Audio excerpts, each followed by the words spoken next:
Up here. Assalamu alaikum and peace and blessings upon you all.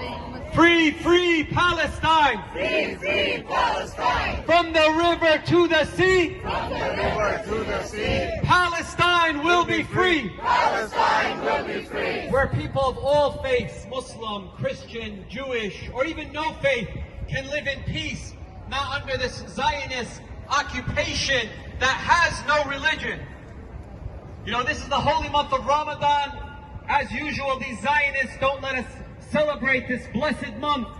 They don't let people even pray. I don't know if you saw the images, people just praying, them pushing them, not even having the sanctity of prayer, or even going into the mosque, trying to have seclusion in the mosque.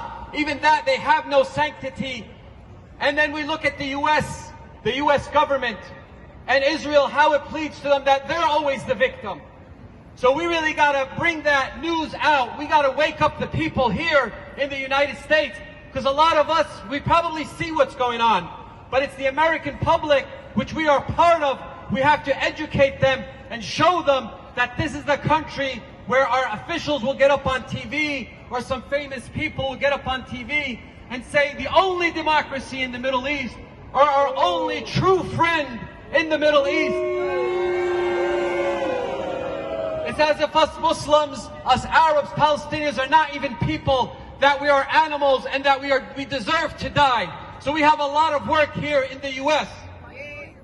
That our officials are not going to move if us as people do not move them. And we're seeing the movement growing. People are starting to be educated. People are starting to try to take a neutral position. But it's going to be our job to put more pressure. And it comes from the people power. All the power starts from the people power. It's a vertical power that goes up to the officials.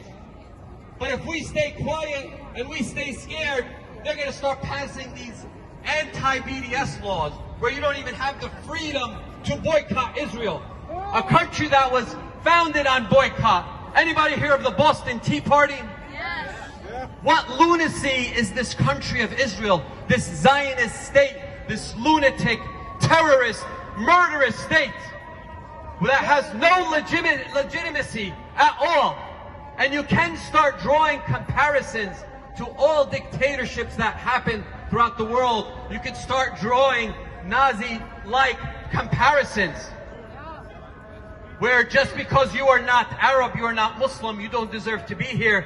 You can be shot dead right in the middle of the day for going and changing your tire. They're thinking you're going to do something. My village is 10 to 15 minutes from Jerusalem. We actually, before the peace, we were part of Jerusalem. After the peace, they made us part of West Bank. So my uncle, who's been there forever, can't even go to Jerusalem and pray. What kind of lunatic, apartheid, occupation state is this? And then we have people getting on TV and treating them like they're normal, and they're on the side of truth. So it's going to be our job to put that pressure. It's going to be our job to create that awareness. It's going to be our job when leaders come to our spaces, whether it be a mosque or a church or synagogue, to see where they stand on Palestine, where they stand on something that's so black and white to see. It's not, as Bibi says, you know, it's complicated. It's complicated. It's not that complicated. You're killing people while they're praying. There's checkpoints everywhere. What country you see soldiers in army fatigue walking around? This is not a normal state. And our job is to create that awareness. Our job is to keep the pressure up. Our job is to stand in solidarity. Now, some people don't like to get involved in politics. They say politics is dirty. That's up to you. You want to tear the house down? Tear the house down. Just bring out that awareness for Palestine.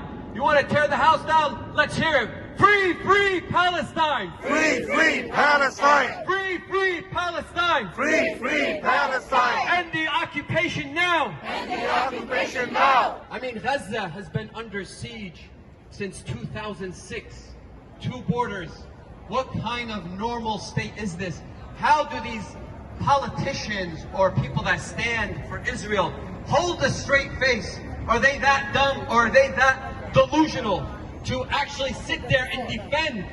So when we talk about Palestine, whether it's to my co-workers or at college, great work for Students for Justice for Palestine all across the country, or MSAs, It's our job to create that awareness, whether it's colleges, whether it's at work, and put that pressure on our people that represent us. So when a person gets up in the media and stands, he looks like a clown for trying to defend Palestine, trying to defend Israel for its lunatic Zionist regime stance. So we are here today to defend Al-Aqsa, create the awareness. We're right here in Times Square. Let Times Square hear you. Free We're in the Palestine! biggest spot in the U.S. one more time. Free, free Palestine! Free Palestine! Free Palestine! Free Palestine! End the aid to Israel now! Israel now! Cut all military aid to Israel now! When we march, we might have a few more speakers. We want to march in very orderly fashion. We're going to walk in the heart of Times Square, but we want to be very